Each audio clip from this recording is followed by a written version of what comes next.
Have you ever held back from expressing your true opinions or pursuing your real passions because you feared someone would judge or reject you? Maybe you censor yourself to fit in, worrying that the slightest disagreement or misstep might lead to disapproval. In our tightly networked world, the pressure to be liked can feel overwhelming, fueling social anxiety, perfectionism, and inauthentic living. Yet, consider the possibility that real freedom and genuine confidence arise when we develop the courage to be disliked. Two thinkers, Alfred Adler, an early psychologist who broke from Freud, and Friedrich Nietzsche, the radical philosopher, both highlight the power of forging your own path, unconstrained by other people's approval. If you've been longing to stop people-pleasing and start living by your own values, this deep dive is for you.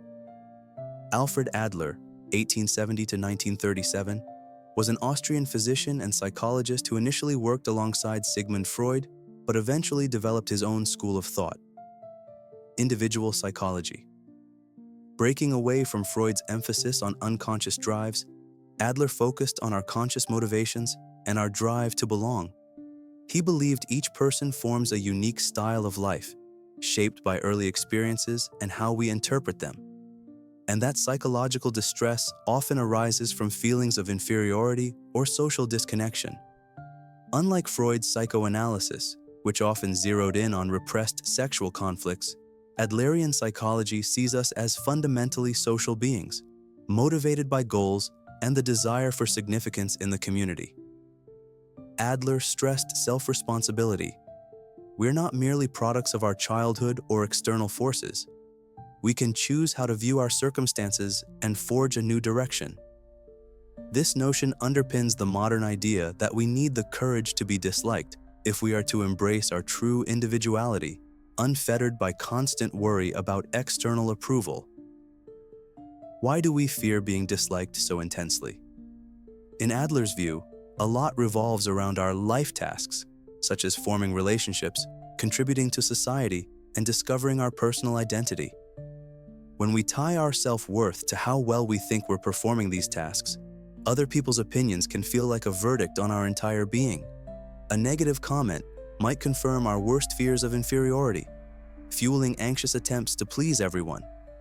People-pleasing is often an unconscious strategy to avoid rejection. We might appease others, adopt their viewpoints, or stay silent about our own truths, believing that we need universal approval to feel safe or worthy. Ironically, this path leads to an inauthentic life, stifled creativity, and perpetual insecurity. Adler suggests that freedom lies in self-acceptance, deciding who we are and what we stand for, fostering social connections in a genuine way, not as slaves to external validation. Central to Adler's approach is the idea that we must accept that not everyone will like us or our choices, and that's okay. This is what he meant by developing the courage to be disliked. Instead of contorting ourselves to satisfy every critic or comply with every demand, we live authentically in line with our values, acknowledging that we can't please all. In practice, it means recognizing our limits. No matter how kindly or rationally we act, some people might oppose or misunderstand us. That doesn't negate our worth. Standing firm in our principles. If we've carefully chosen a belief or path, we persist even if others disapprove. We remain open-minded but not dependent on universal agreement. Accepting separation of tasks. Adler used this concept to say we handle our own responsibilities, our thoughts, feelings, actions, and let others handle theirs. If someone dislikes our decision, that's their task, not ours, as long as we've acted ethically.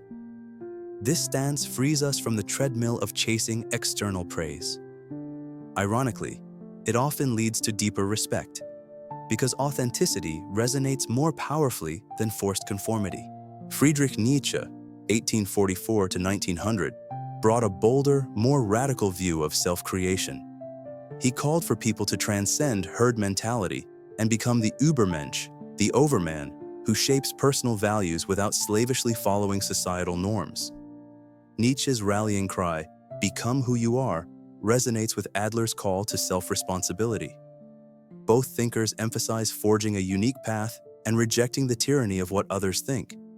Nietzsche knew that adopting new values often leads to conflict with the majority.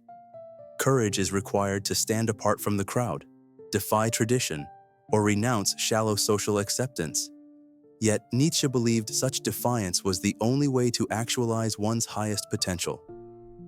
While Adler put a friendlier spin on community and belonging, both men converge on this idea. To truly grow, you must risk disapproval and trust yourself as the ultimate judge of your life choices. Let's see how the courage to be disliked and Nietzschean individualism might look in everyday scenarios. The creative professional. Olivia is a graphic designer who yearns to experiment with bold, unconventional art, but her boss and colleagues prefer safe, traditional designs. Fearful of losing their approval, she suppresses her creativity. Inspired by Adler, she realizes she's living by others' expectations. She must accept potential disapproval if she's to explore her real style. Olivia starts sharing new concepts. Some colleagues scoff, but others celebrate her innovation. By daring to be disliked, she evolves her craft and gains unexpected respect for her conviction. The social chameleon. Malik shapes his opinions to match the group. He rarely voices personal thoughts about politics, relationships, or culture for fear someone might reject him. But this leaves him anxious and unfulfilled, constantly monitoring how others perceive him. Through Nietzsche's lens, Malik sees that stifling his individuality out of fear is a betrayal of self. Over time, he speaks his mind respectfully, forging deeper, more authentic bonds with those who appreciate him for who he is, even if a few do drift away. In each case, resisting the urge to conform 24/7 opens the door to personal growth, confidence, and deeper connections with people who genuinely resonate with one's true self. Here are 5 practical strategies inspired by Adlerian psychology and Nietzschean principles. 1. Clarify your core values. Write down what you genuinely stand for, your ethical beliefs, preferred lifestyle, personal goals. This clarity anchors you when external pressures arise. 2. Identify where you self-censor.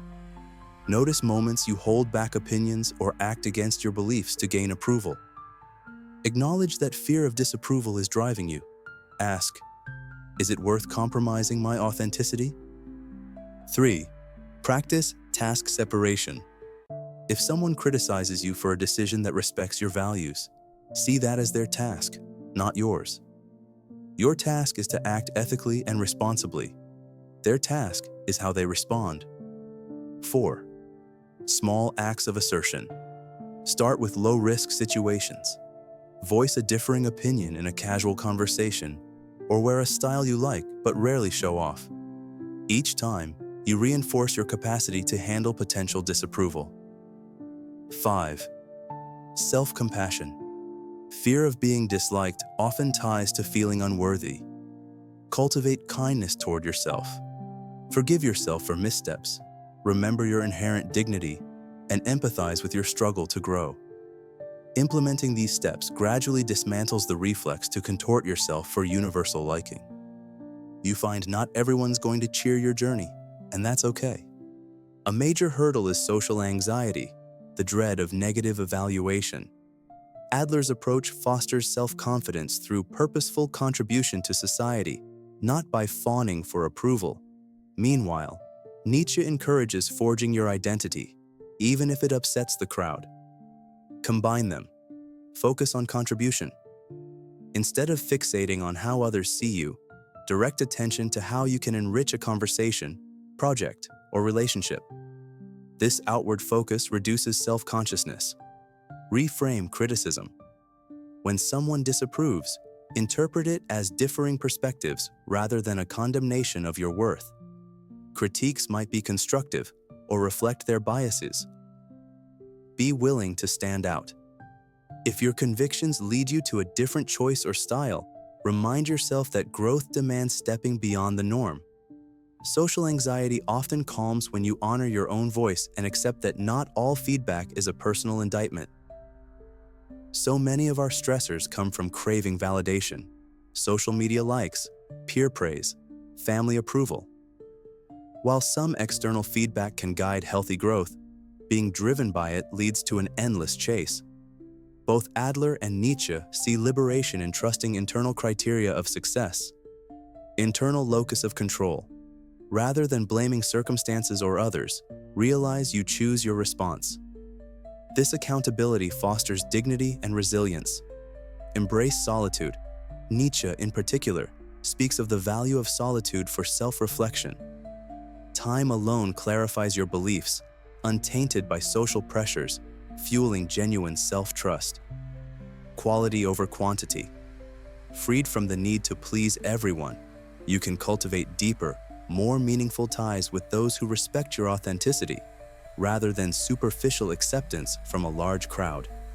Paradoxically, once you're less attached to external approval, you might experience a stronger sense of belonging with people who truly align with you.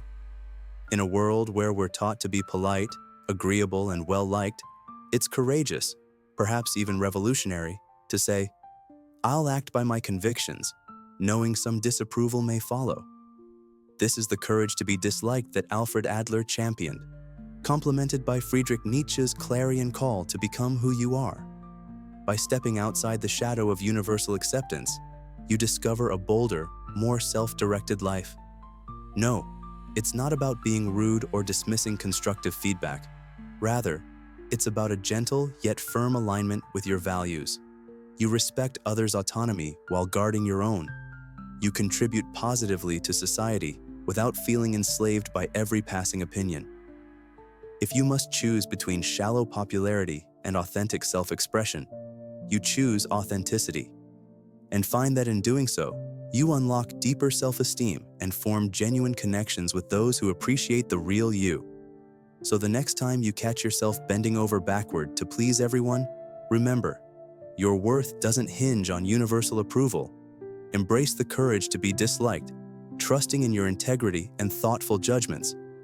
That leap of faith might feel daunting at first, but in time, you'll stand with newfound confidence, living more freely, loving more honestly, and forging a path that's truly your own. Thank you for joining me on this journey.